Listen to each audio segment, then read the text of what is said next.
यही होता है। ये चाचा और मामा जब किसी व्यवस्था में पढ़ते हैं ना, तो हमेशा उसको कुसंग की तरफ ही लेके जाते हैं। शकुनी दुर्योधन के पाले पड़ा तो महाभारत करवा दिया। ये मारीच रावण के संग आया, रावण ने उनसे कहा कि मेरे साथ पहले तो उसने समझाने का प्रयास किया।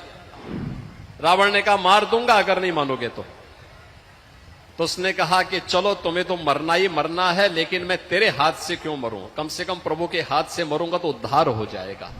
याद करिए ना,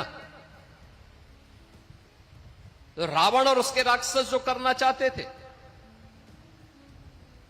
उत्तर भारत में भी घुस चुके थे, आर्यावर्त में उनकी घुसपैठ थी, पूरा दंडकारण्य खर और दूषण के आतंक से त्रस्त था। बस्तर तक ताड़का पहुंच गई थी, मारीच और सुबाहु पहुंच गए थे। वहां के सुंदर वनों को, नगरों को उन्होंने उजाड़ करके तहस नहस कर दिया था, उजाड़ कर दिया था।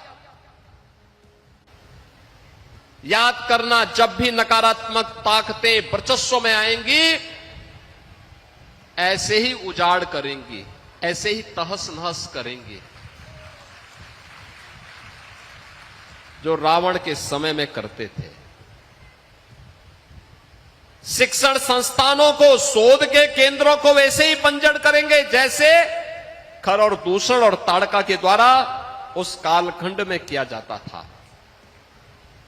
और तब पहले महर्षि विश्वामित्र प्रभु राम को अपने यज्ञ की रक्षा के बहाने ले गए और ताकत को देखना चाहा कि क्या यही राम हैं जिनके बारे में हम सोचते हैं। तो मुकाबला, सबसे पहला मुकाबला किससे हुआ? ताड़का से। मारीच और सुबाहु को तो बक्सर में ही स्वाहा कर दिया गया था, लेकिन मारीच वहां से कई योजन दूर जाकर के गिरा था।